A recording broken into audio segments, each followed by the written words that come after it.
Olá, boa tarde. Mais um Fala Sério com a Adriana Pupumaia.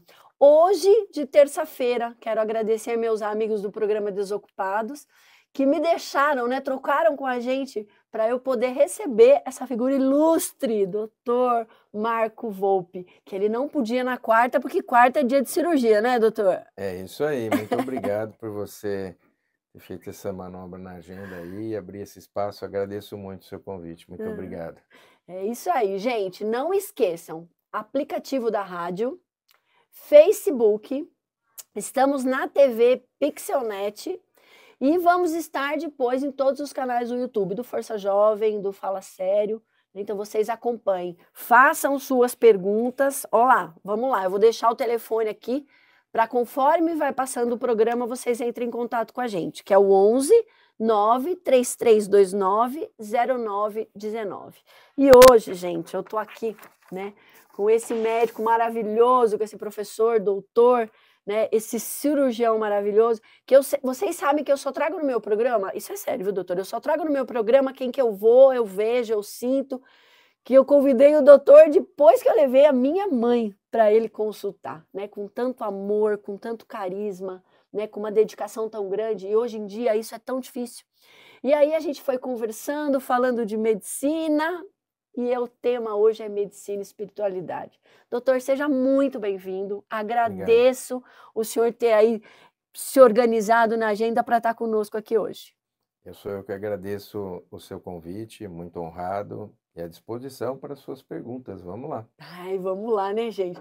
Doutor, eu fico pensando, né? O senhor sempre foi espírita? Eu me tornei espírita aos 10 anos de idade. Eu estou com 61, então eu tenho 51 anos de espiritismo.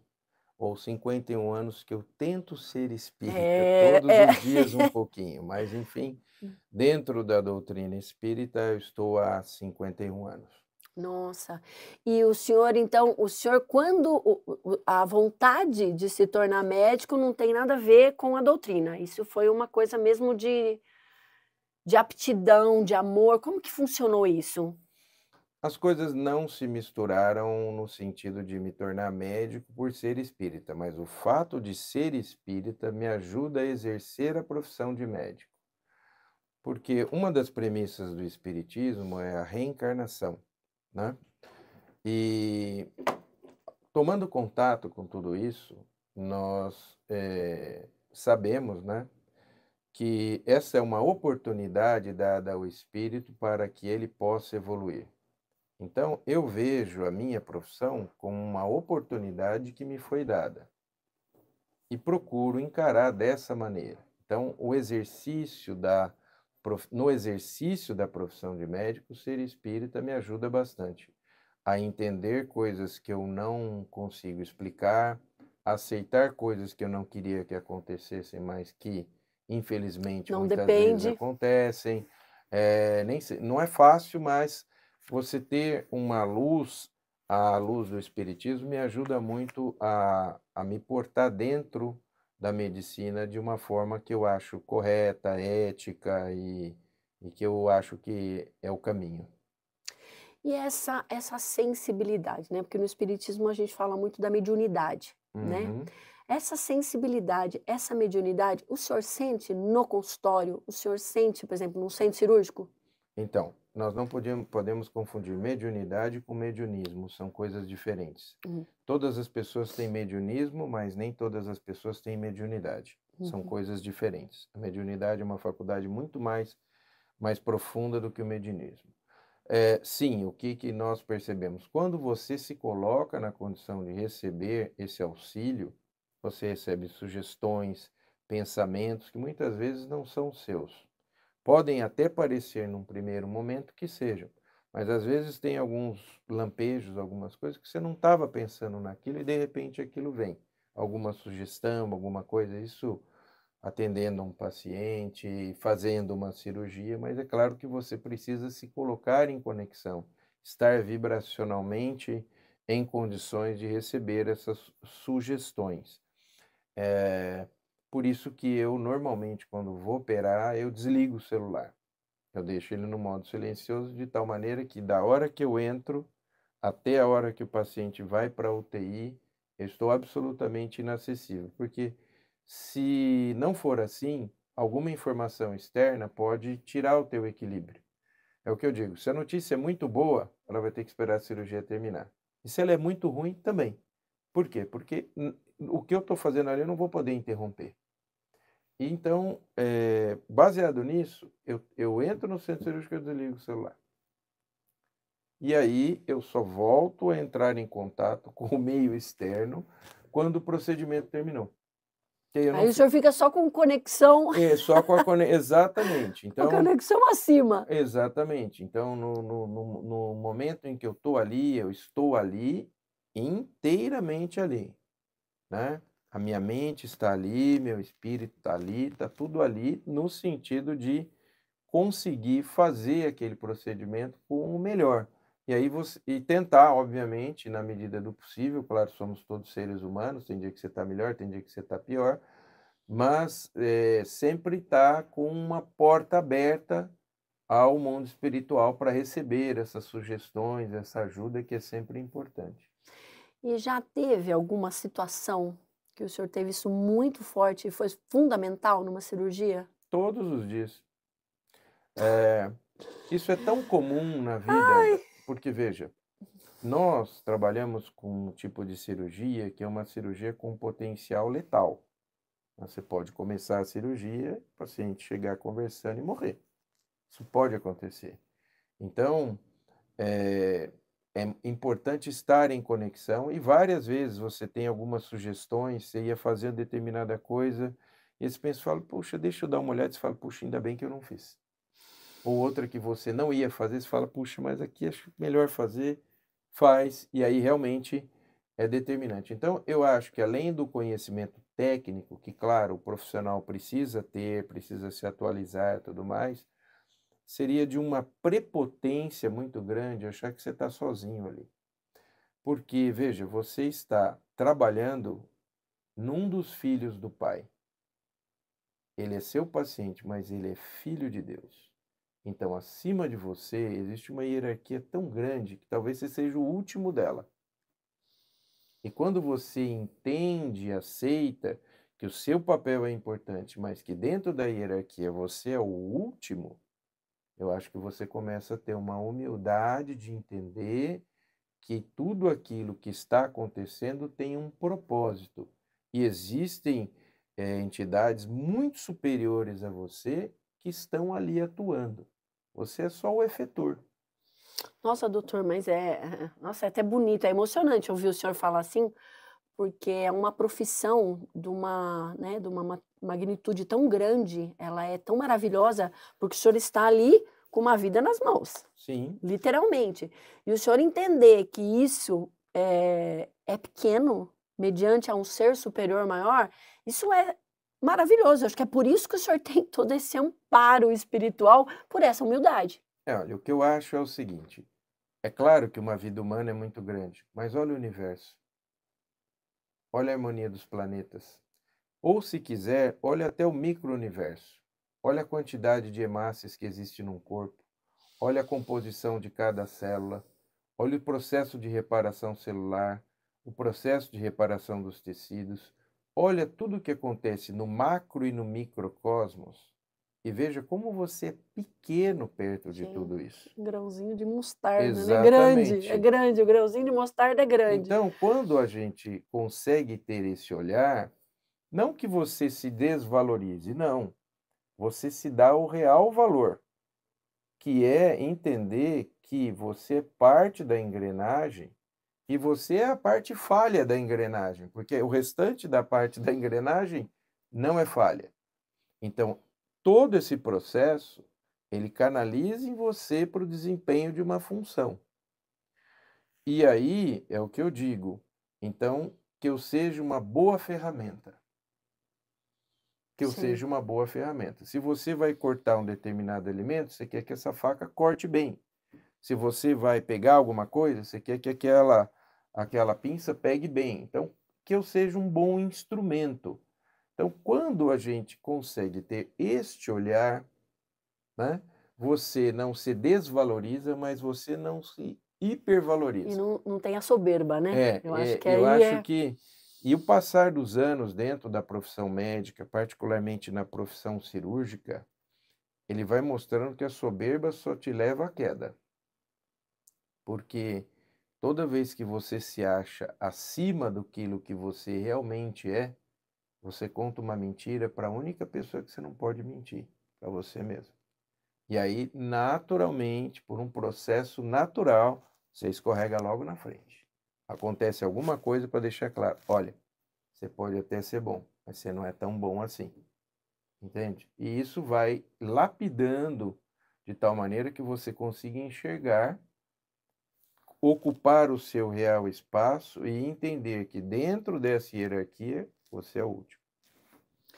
E doutor, nesse mundo, né? Eu já sei, gente, mas eu vou perguntar para contar para vocês. Nesse mundo, quem é a inspiração espiritual na sua profissão? Na minha profissão, Dr. Bezerra de Menezes, espiritual, É. ele. Eu costumo dizer que ele é meu chefe. Ele é a minha inspiração. Né? Na sua última encarnação, ele foi um médico no Rio de Janeiro, foi considerado médico dos pobres. Ele nasceu no Ceará, numa cidade chamada Riacho do Sangue. Veio para o Rio de Janeiro, estudou medicina. eh, Depois ele se envolveu com política também, foi político na época do Império. Tentou, né? Tentou, Tentou. tentou, depois desistiu, Desistiu. obviamente, e ele foi uma pessoa que ajudou muita, muita, muita gente. Então, ele é o meu modelo, né? O meu modelo é Dr. Bezerra de Menezes, embora estejamos a anos-luz de distância, né? Ele está tão acima de mim, mas é aquele tal negócio, né? Admirar, a gente não é proibido, não é verdade? Ai, Então, mas eu tenho, olha, doutor, eu, Adriana Áurea, eu tenho certeza que ele está aonde ele precisa estar. Porque é exatamente, imagina no plano espiritual essas correntes médicas que sim, se formam auxiliando, né? sim. Todos os médicos que se colocam à disposição. Sim, eu não tenho dúvida disso. Não tenho dúvida que o Dr. Bezerra de Menezes coordena várias falanges médicas. Ele mesmo pertence à falange dos Espíritos de Maria de Nazaré, né? E realmente ele coordena, ele inspira todo aquele médico, ou até um não médico, ou seja, o profissional que queira estar aproximado da mensagem do Cristo. E me fala uma coisa, doutor, a gente já está vendo várias pesquisas, né, que a fé, o orar, o você estar em contato mais com o divino, melhora até na hora da pessoa estar doente. O senhor tem algum relato que o senhor acredita nisso e vê? Só para você ter ideia, existe um departamento de espiritualidade, agora vamos colocar num senso mais amplo, não estamos falando só de espiritismo, estamos falando de espiritualidade dentro da Sociedade Brasileira de Cardiologia. Olha só. Existe um departamento de espiritualidade dentro da Sociedade Brasileira de Cardiologia. Porque já está provado que todas aquelas situações em que você se coloca em conexão com o superior, com o sagrado, e aí, seja qual for, se você é budista, se você é umbandista, se você é espírita, se você é católico, se você é protestante, se você é evangélico, seja lá o que for, estar em conexão com o alto te ajuda no equilíbrio. Ajudando no equilíbrio da mente, isso vai se refletir no corpo. Então, ter uma atitude mais espiritualizada vai ajudar na saúde física e mental. Isso vai se refletir em você. Sim. A fé ela muda, né, a fé ela muda a pessoa. Eu acho que a própria doença, né, doutor? A doença muda porque a doença é um mecanismo de autoconhecimento, né? Existe até um livro que chama Doença como Caminho, para que, ao invés de olhar a doença como um castigo, você olhe para a doença e veja o que ela quer dizer para você, o que ela quer te contar sobre você, os caminhos que você escolheu, porque a vida são escolhas, né? Você escolhe os caminhos, trilha os caminhos e indeniza as escolhas que fez. Então, tudo o que você puder fazer, no sentido de acrescentar espiritualidade à tua vida, ajuda. Você ouvir uma boa música te ajuda a abstrair, a ter bons pensamentos. E você estar em oração, e aí, me permita dizer o que eu entendo por oração, tá? Não são palavras decoradas que você está falando, muitas vezes você está falando aqui pensando em outra Nem coisa. tá ouvindo, né? É repetitivo. É uma conversa que você vai ter com o Criador, certo? É uma conversa que você vai ter com Ele. É uma conversa que você vai ter com Jesus, no caso dos cristãos, ou com Buda, no caso dos budistas, enfim. Ou até dirigindo-se à energia suprema do universo, a Deus. Quando você conversa na condição de um filho, falando a um pai, eu costumo dizer assim: se nós tratamos os nossos filhos carnais com o maior carinho, você imagina o nosso pai que nos criou, que nos conhece, A verdade, que né? Sabe conhece lá. toda a nossa história evolutiva de Hum. milhares e milhares de encarnações, lá quando você começou, até que você se tornasse quem você é hoje. Né? Porque, veja, nós tivemos um início. Deus nos criou. Você não pode conceber um pai misericordioso que cria alguém para castigá-lo. Não Para existe. sofrer. É, Isso é um contrassenso. não. Se o amor de um pai, de uma mãe por um filho é enorme, você imagina alguém que criou você. Você não existia, ele te criou. O amor dele é infinitamente maior. Ao conversar de coração aberto, realmente, com a humildade que se é necessária de um filho falando a um pai, que pai não vai ouvir? E não orientar, né? Certo? Que pai não vai ouvir? Agora, o que acontece é que às vezes a gente precifica a relação com Deus. Precifica? Como Preci- assim? Infelizmente, eu faço isso, mas eu quero aquilo. Ah, tá. A Então, assim, troca. na Aham. verdade, a conversa com Deus, ela tem que ser no outro tom. Não é o que você quer, Você. é o que você precisa. Exatamente. Então, isso me lembra sempre daquela frase: eu não falo o que vocês querem ouvir, eu falo o que vocês precisam ouvir. Quando você se coloca nessa situação de não fazer barganha, de falar realmente o que você sente e se colocar na condição do auxílio, ele nunca deixa de vir. Porque nenhum pai vai deixar um filho desguarnecido. Tanto não vai ficar desguarnecido que o próprio Jesus, como coordenador do planeta Terra, foi colocado aqui como modelo. Sim, Então, sim. se é que existia, antes da vinda de Jesus, algum problema de entender o modelo, bom, agora Foi ele sarado. mandou o modelo. O modelo veio aqui num corpo de carne, né, passou por todas as agruras que passou para deixar uma mensagem, já deixou. Então, E se ele não. exemplificou, né? Ele não Exatamente, falou, ele exatamente. exemplificou. Então, se a situação era o modelo, agora não tem mais essa desculpa. O modelo está aí. É só segui-lo. É claro que não é fácil, é evidente que não é fácil. A distância que existe evolutiva entre nós e Jesus é imensa. Lembre-se da frase dele: antes que a terra fosse, eu já era. Ou seja, antes que a terra fosse criada, Jesus já era um espírito puro. Imagina. E foi sobre a supervisão de Jesus que o planeta Terra foi todo criado. Entenda? Então, assim, ele é muito maior, mas em nenhum momento ele deixou de estender a mão. Não, Então, não. isso aqui é E interessante. nunca julgou, né? É, ainda bem, né? Nunca julgou, gente. Ainda bem que nunca julgou. Porque no estágio evolutivo em que a gente está, é claro que sobre qualquer julgamento seríamos reprovados. Sim. Mas fica isso e o conhecimento disso ajuda muito. Conhecereis a verdade e a verdade vos libertará. O conhecimento da verdade faz com que você olhe bem para as opções que faz. Lei da causa e efeito, né? Exatamente. Plantou, colheu. Não dá para plantar abacaxi e colher morango, né, gente? Não tem como. Exatamente. Eu brinco com meus filhos, eu sempre falo assim para eles: o que Jesus faria? Se Jesus fizesse, a gente pode fazer. Se Jesus não faria, a gente também não pode fazer. É claro que a gente não consegue, né? Mas pelo menos a gente já começa a perguntar. Sim. Porque é exatamente isso. Se você já está se perguntando, você já está no caminho.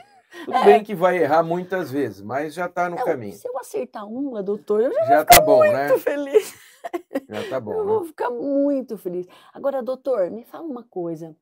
Já teve alguma experiência que o senhor teve com algum paciente de ver a doença, de saber que está lá e a pessoa com toda a fé do mundo, ela se curar?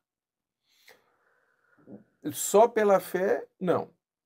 Você tem a fé, mas você tem que ter as obras. Sim. Eu sempre costumo, e aí entra uma situação, e já me aconteceu várias vezes, o sujeito achar que, não, olha, eu vou orar, eu vou fazer isso, eu vou jejuar, eu vou ficar curado. Eu Não. falo, olha, eu te entendo, eu respeito, mas existem doenças orgânicas para as quais a medicina foi colocada. Esse é o caminho.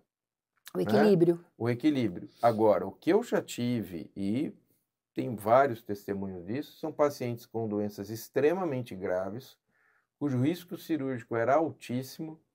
O paciente falou, doutor, eu vou ficar bom. E realmente ficou.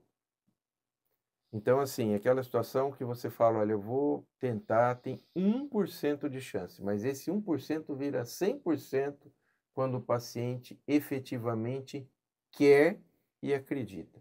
É impressionante a força que o pensamento, e aí, claro, a oração e tudo mais, tem para atrair energias positivas que vão convergir para o sucesso.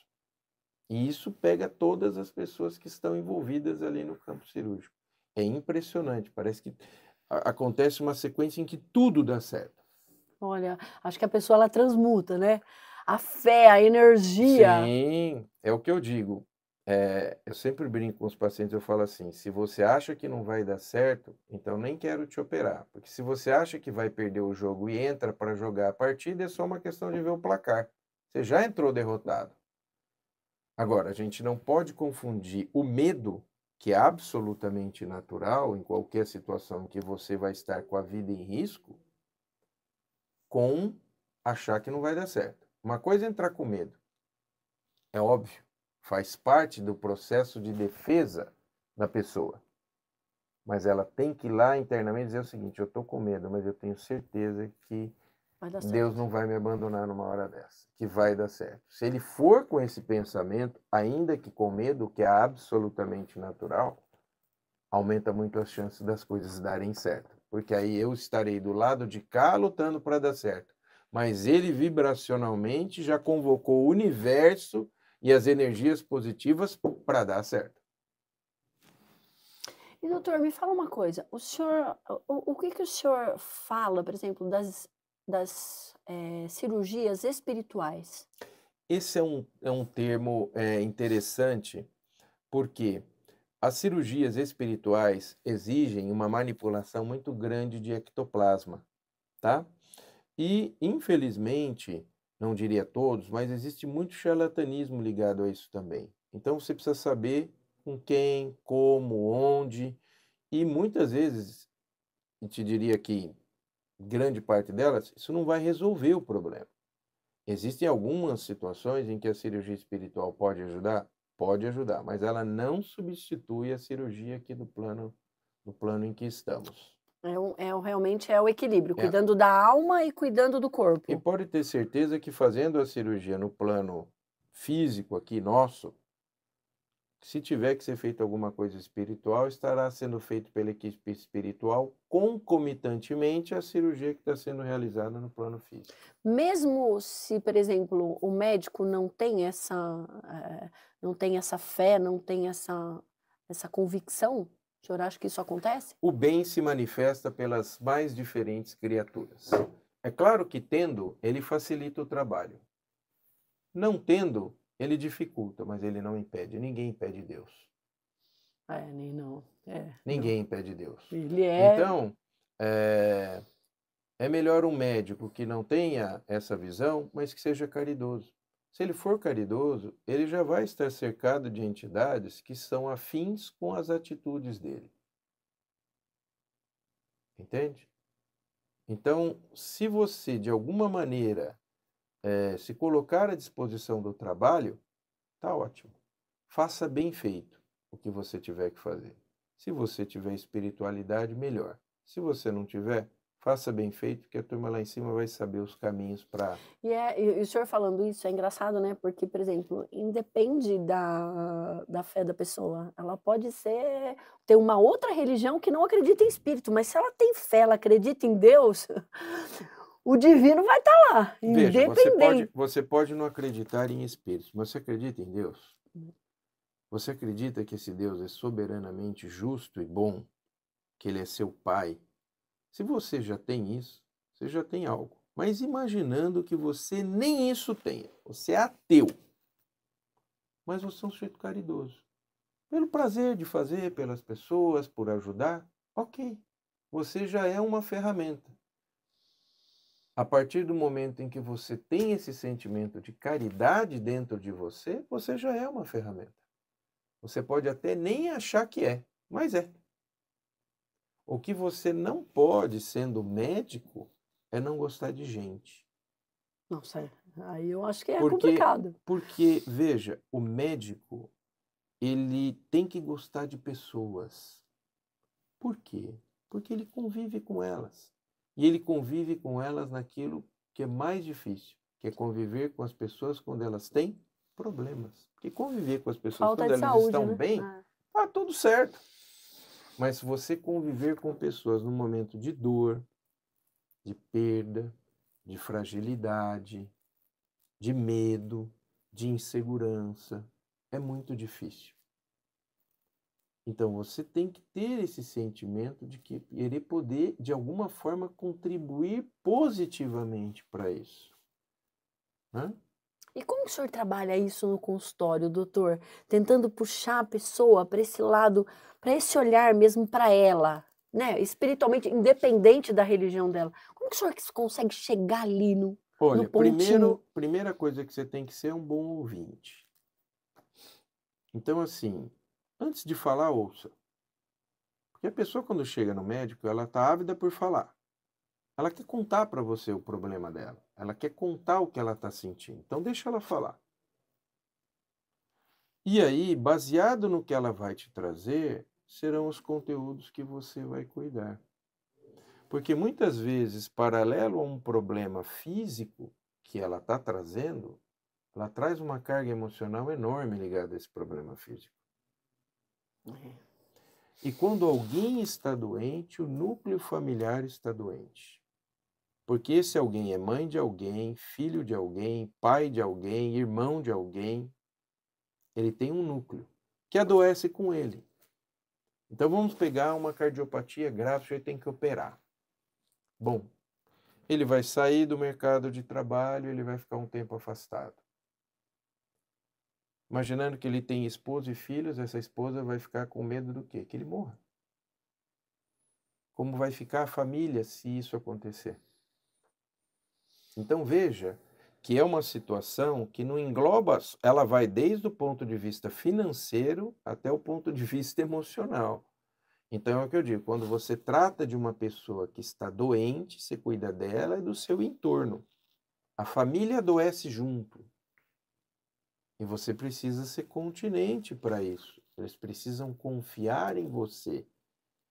É o que eu digo, eu não posso te prometer resultado, mas eu posso te prometer empenho. Eu estarei do seu lado do começo ao fim, seja qual for esse fim. Então eu nunca me furto a dar a notícia se ela é boa ou se ela é ruim. Eu não fico fugindo de falar com os familiares, mesmo quando a notícia não é boa. E eu procuro estabelecer uma relação verdadeira. Mesmo que a notícia seja péssima, eu vou dizer que você está com câncer terminal. Eu vou dizer. Por quê? Porque quando eu te disser algo bom, você vai dizer, se fosse ruim ele diria, e se ele está dizendo que é bom, é porque é bom mesmo. Porque quando tem que falar, independente de ser bom ou ruim, ele fala. Então eu sempre digo, não me peça para mentir. Eu não minto para o paciente. Ele tem o direito de saber. O corpo é dele, né? É. E aí, estabelecendo uma relação de confiança, que é a primeira premissa para a relação médico-paciente, você consegue trabalhar bem. E aí você consegue, então, chamar esse paciente a partir do momento que ele estabelece esse vínculo com você, naquilo que você está enxergando de melhora física e daquilo que você precisa que a psique dele melhore para que o físico responda. E aí, então, se torna uma relação de parceria. Foi o que eu digo, eu posso preencher um papel aqui te dizendo tal, qual remédio. Se você não tomar, não vai adiantar nada. Mas para você tomar, você precisa acreditar que o que eu estou pondo ali vai fazer efeito em você. Se você não acreditar, a relação já se rompeu aí. Ela não vai ter como prosperar uma relação em que existe uma quebra da confiança. Então, isso é muito importante trabalhar para que você tenha realmente uma relação de parceria, porque o resultado também não é seu. O resultado é da parceria. Então, muitas vezes chega algum paciente que está com tal ou qual distúrbio, eu anoto os exames. Depois, quando ele utiliza os remédios, ele volta, eu falo, olha como você estava e olha como você está. Entendeu? Para que ele entenda o papel que ele tem no próprio tratamento.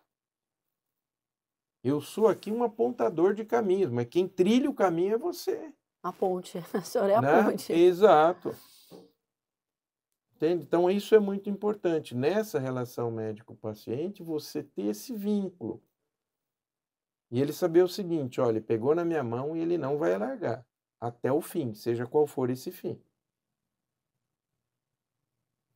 E não dá eu fico pensando, né, na hora de uma cirurgia, o senhor consegue sentir ali, captar a própria energia do paciente? Como ele Com tá, às certeza. vezes com quem que ele, né, espiritualmente falando, quem tá do Você lado pega a dele. energia e assim, eu acho que durante a cirurgia você doa muita energia, você doa muito ectoplasma, tá? Existem cirurgias que não são tão grandes do ponto de vista físico em que você sai extenuado. Você sai assim que você sai do vestiário, se tiver um encosto, você encosta. Você está exaurido. Sem Tem energia. cirurgias maiores que às vezes você não sai tão exaurido assim. Então, o que eu acho que nesse momento o paciente pega a energia. Ele pega a energia, ele pega tônus vital que vem das pessoas que estão ali naquela atitude de doação. E aí não digo só do cirurgião, é do cirurgião, do assistente, do instrumentador, das pessoas que estão ali. Por isso é muito importante o profissional de saúde estar equilibrado para a prática disso, da cirurgia, entende? Então, é muito importante, eu acredito literalmente que existe uma troca, uma doação, de alguma forma ele pega isso. E o senhor já chegou a ver, em todos esses anos aí, né, na profissão do senhor, devem ter ocorrido óbitos, Com certeza. né, não tem como, e ainda com coração não tem como, né, doutor? Não Sim. é um órgão que não dá para nem falar, depois a gente volta e conversa. O senhor chegou a perceber, alguém vindo buscar, ou o próprio paciente ali desencarnando, o senhor já chegou a ter alguma experiência dessa? Não, não, isso não aconteceu, mas já me aconteceu em algumas situações em que você está tentando, por exemplo, que o paciente saia da máquina de extracorpóreo, esse coração não consegue sustentar a pressão, em que você percebe o seguinte: Não vai. está acabando. Tá? Não era o que eu queria, talvez nem era o que eu achei que ia acontecer, mas É o que ele precisa. é o que está acontecendo, a despeito de você não querer que aquilo acontecesse. Isso já foi pauta de muita briga minha com Deus. Muita. Eu No imagino. começo da carreira, a gente mais prepotente, né? Eu chegava e falava, mas se você quer fazer o servicinho sujo, por que que você me usa? Por que que você não faz você mesmo? Você quer me usar para fazer o serviço sujo? Aí um belo dia minha mãe chegou do centro espírita e falou assim, tem um recado aqui para você. Aí um médico tinha psicografado um recado assim, você necessita ser mais humilde e entender que Deus não lhe deve satisfação. Nunca mais. Aí eu já entendi Ok. que... Né? E aí, porque no começo é difícil. Nossa, É eu difícil em imagino. qualquer momento. Né? Ninguém entra num jogo para perder. Mas pode acontecer? Pode. O que você precisa, e aí eu acho que entra a atualização do médico, é estudar tudo que você puder para que você esteja em condição de oferecer tudo que a medicina da Terra pode dar. Você fez a sua parte e ainda assim não foi como você queria e por uma desventura aquela pessoa desencarnou, você está em paz. A sua parte foi feita, mas não cabe a você definir quem fica e quem vai. Cabe a você lutar para que fique. Mas a palavra final não é sua. Isso tem que estar bem claro, né? Olha, tem que estar bem claro e eu posso dizer para você que mesmo quando eu tenho 36 anos de formado, quando acontece é uma dor, é uma sensação tão horrível. De impotência, De acho. impotência, sabe, de tudo. Você se olha no espelho, você se acha o pior dos seres humanos, independente de você ter feito tudo, porque não era o que você queria, não é essa notícia que você quer dar, não é aquilo para o qual você se preparou para fazer. Mas pode acontecer? Pode. Então, quem está em cirurgias que envolvem órgãos vitais, convive com a morte todos os dias. Ela está fungando aqui no meu cangote o tempo todo. Entende? Eu tenho que conviver. Nossa, tem que ser muito equilibrado, né, doutor? Você tem que conviver e Pelo saber o amor de seguinte, Deus. faz parte do processo, tomara que não seja agora, eu vou fazer tudo para que não seja agora, mas pode acontecer que apesar de eu fazer tudo, ainda aconteça? Pode. E aí, aceitar a vontade de Deus, não tem outra coisa a fazer. E aí, claro, entra o lado humano, você conversar, dar uma satisfação para a família, explicar tudo o que eles precisam, porque existe o luto orgânico, mas existe o luto psíquico. E você só enterra alguém psiquicamente quando você entendeu. Então, aquela coisa que a cirurgia não deu certo e o cara se esconde, não, olha, não deu certo, alguém avisa, não. Fale, explique, diga exatamente o que aconteceu. Até onde a sua capacidade de entendimento pode dar de informações para que esse luto se faça com os familiares de forma completa. Ele entenda, olha, foi assim, as chances eram essa, aconteceu isso, assim, assim, assim, assim, e por conta disso aconteceu que a cirurgia não foi bem. E pode acontecer na cirurgia, pode acontecer no pós-operatório, enfim, tem uma série de fatores que podem interferir para que o final não seja... E são tantas vertentes, né, doutor? Como está o paciente, imunidade, se ele tem alguma doença pré-existente, às vezes Tem muita tem coisa em muita jogo. coisa. Isso, mas é muito Nossa. importante que nesse momento você esteja em paz, porque estando em paz, você encara frente a frente os familiares com a sensação do dever cumprido e dá a eles todas as informações que eles precisam para psiquicamente trabalharem o luto. Depende muito do profissional também ele dar esses elementos aos familiares para que eles possam, então, entender e realmente passar pelas fases do luto e resolver. Isso não traz o seu ente querido de volta, mas ajuda muito. Ajuda muito. Sim. E o senhor já teve algum paciente que relatou alguma coisa depois da cirurgia? Ah, fui pro túnel, tive uma experiência. Já? Olha, assim, tem pacientes que dizem que principalmente na UTI, né, eles ficam naqueles períodos, né, em que já tive paciente que foi recuperado de parada cardíaca, aliás, operei um essa semana, que ficou 37 minutos em massagem na UTI, pós-infarto, acharam que ele ia morrer, ficou 37 minutos sem respirar, sem coração. 37 minutos com massagem.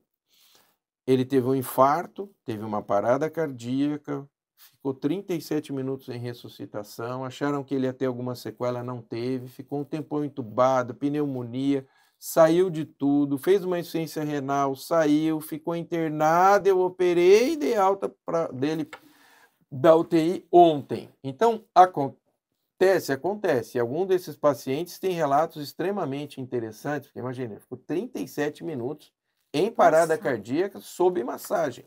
E hoje esse paciente está de alta da UTI e logo, logo, se Deus quiser, de alta para casa. Então você pega alguns Highlanders assim que acontecem coisas que você fala, Então, meu Deus, não, não é o momento dele. não. E aí ele ia operar e falou assim, doutor, o que o senhor acha? Eu falei, você já perdeu sua chance de morrer. Você teve 37 minutos, você não aproveitou, fica tranquilo, sua cirurgia vai sair muito bem. Porque, veja, tá claro que não é a hora do cara.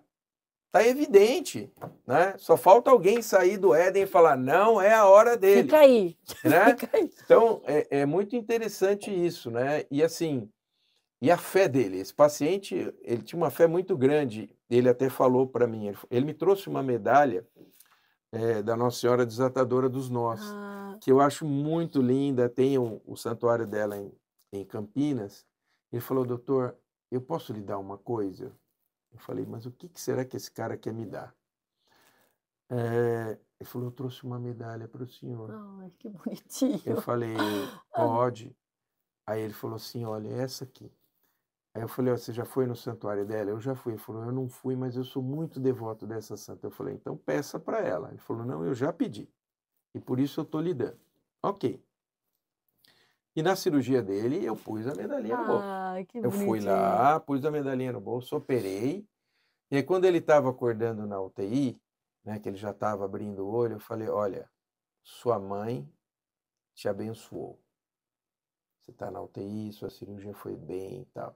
Quando ele acordou no dia seguinte, que ele já estava bem acordado, doutor, tudo bem?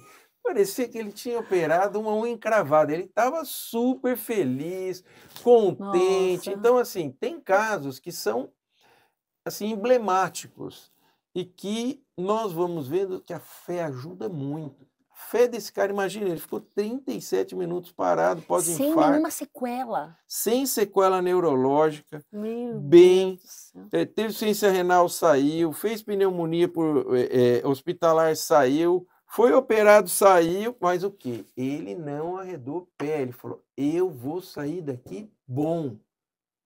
E realmente vai sair de alta bem, com as pontes lá funcionando, tudo em ordem.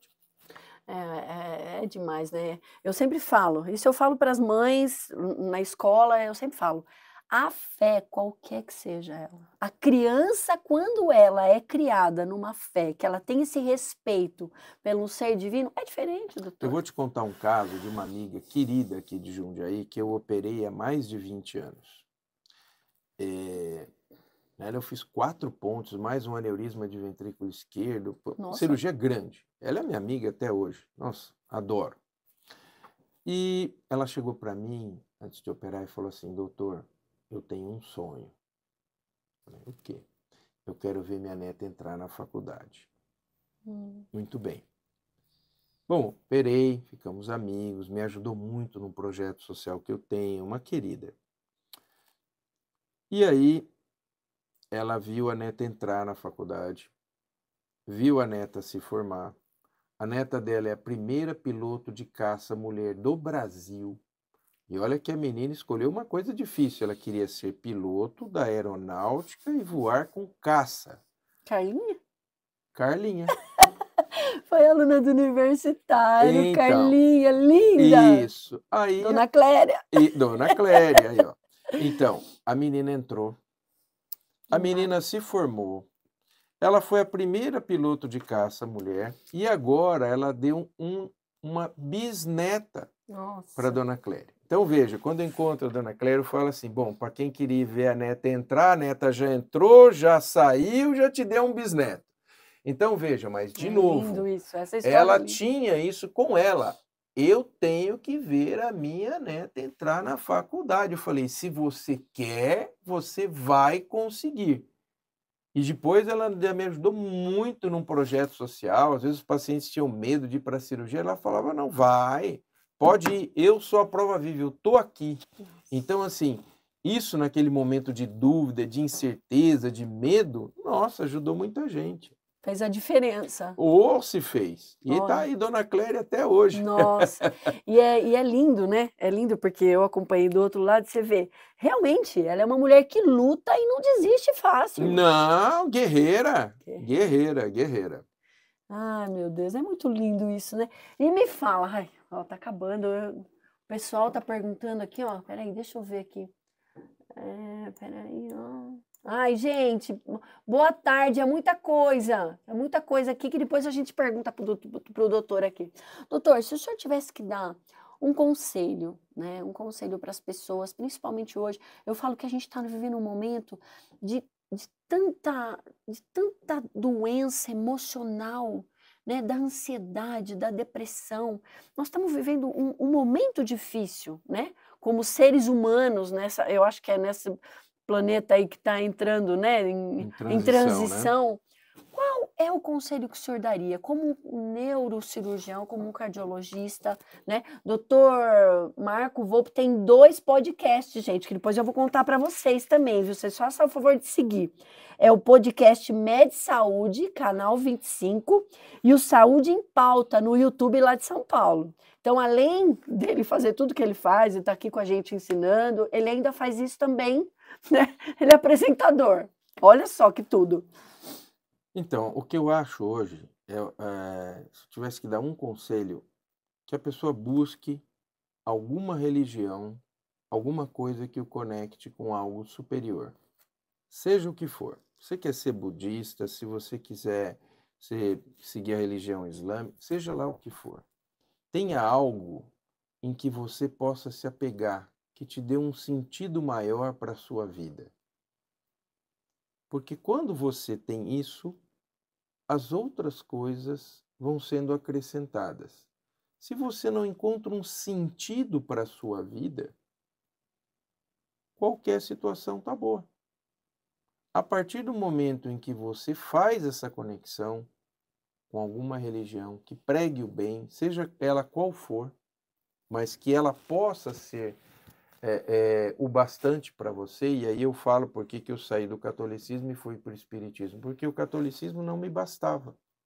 Ele não respondia perguntas fundamentais que eu precisava ter respondidas dentro de mim para que eu continuasse acreditando. Mas pode ser que para outras pessoas isso seja suficiente, ok, que bom.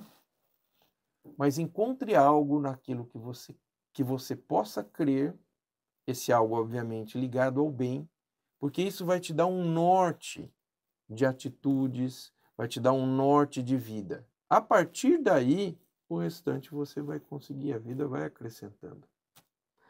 E é tão bonito, né? Porque eu falo que o coração ele é um órgão tão divino, porque tudo que ele recebe ele doa. Sim. Não fica nada para ele. Tudo que ele recebe ele doa. Eu acho até que por isso, às vezes até essas doenças, né, um câncer é muito mais difícil no coração. O coração ele tem, mas a incidência de câncer no coração é bem menor do que em outros tecidos. Eu acho que é exatamente por essa, né, por essa doação que sejamos iguais ao coração. Não é à toa que o coração é tido como órgão das emoções, né? Então tem toda a parte orgânica de uma máquina fantástica, né? Que bate milhares de vezes por dia durante muitos anos.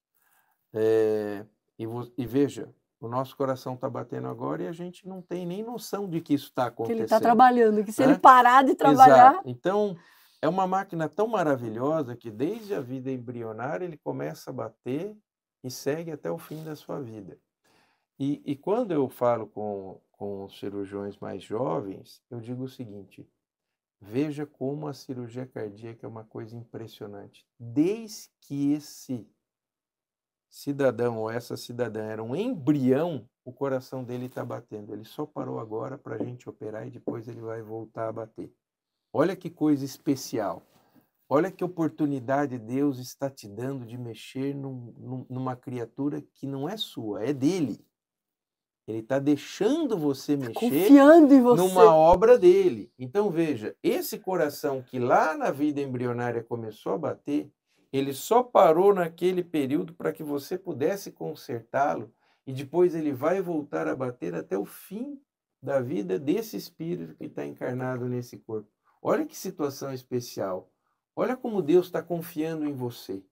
Ele está deixando você mexer no âmago da vida de um dos filhos dele. Se você não se sentir alguém querido por Deus depois de ter essa oportunidade, vai ser muito difícil que você consiga se sentir querido por qualquer outra coisa. Mas eu sabe que às vezes me questiono muito? Eu não sei se é porque tem que ter muito equilíbrio, né? Muita razão em cima da profissão que vocês têm. Mas a maioria dos médicos, principalmente cirurgiões, eles não têm uma fé. Por Olha, que será, doutor? olha, eu não posso falar por todos, mas assim, existe um certo lado que é muito ruim do médico, que é a prepotência. É a sensação de que, como você sabe medicina, então você é um ser especial da criação. Não. Você é um espírito que nesta vida está sendo médico, mas já pode ter sido mendigo, pode voltar a ser, dependendo do uso que você fez da oportunidade que está tendo. Então perceba, você não é médico, você está médico. Já não foi e poderá não estar mais, na dependência do que fizer com as ovelhas que o Pai lhe confiar. Então precisa ter muito cuidado. A medicina é um compromisso do espírito, né? E que ele vai prestar contas assim, mas pode ter certeza disso. Ele vai prestar conta de cada milímetro que ele fez, de bem, e não digo nem de mal, mas que ele possa eventualmente ter se omitido. Então, é uma pena que muitos médicos ainda não tenham entendido que eles estão médicos. Mas o verdadeiro médico é Jesus, porque nós cuidamos de corpos, Deus cuida das almas. Então, quando a gente entender que isto é uma ferramenta que foi dada de oportunidade para o espírito naquela encarnação ser médico, e que lhe será pedido contas disso, aí eu acho que a bola baixa. Mas o que talvez esteja faltando é que essas pessoas, de alguma forma, desenvolvam a espiritualidade senso amplo. Como assim? Independente da religião. Mas ele encontre alguma força superior em que ele perceba que ele é subordinado a ela. Porque é mesmo. Só falta reconhecer às vezes, né? É complicado você não pensar nesse lado, né? Exatamente. Você precisa pensar nesse lado para bem dos seus pacientes e para bem de você mesmo. Entendeu? Para bem de você mesmo. Porque, evidentemente, como você será cobrado das atitudes que tomou ou não tomou. Então, vamos pegar um exemplo prático. Você aprende medicina, faz ginecologia e começa a sair fazendo aborto. O que você acha que você está fazendo com o conhecimento que você adquiriu? Você está ajudando ou você está prejudicando? Pelo amor de Deus, né? Certo? Acho que é uma das coisas, a única coisa que realmente o espiritismo condena, né? Então, veja, eu estou apenas mostrando, não estou dizendo que todas as situações Sim, existem abortos sim, legais, claro. estou falando dos clandestinos, Sim. certo?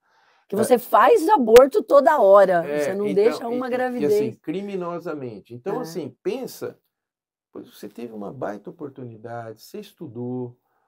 Nós estávamos até discutindo aqui, assim, conversando ontem com a minha equipe, porque foi o Dia dos Pais, né? Eu digo, todo médico deve muito ao seu pai. Porque você teve uma família por trás de você. Porque a medicina é um curso longo de tempo integral. Você tem que ter alguém que esteja te bancando. Esteja indenizando esse seu sonho. Sim. Porque você vai ficar lá 6 anos, período integral, gastando, não produzindo, não ganhando. Então, alguém se sacrificou para isso. Um pai, uma mãe, uma família.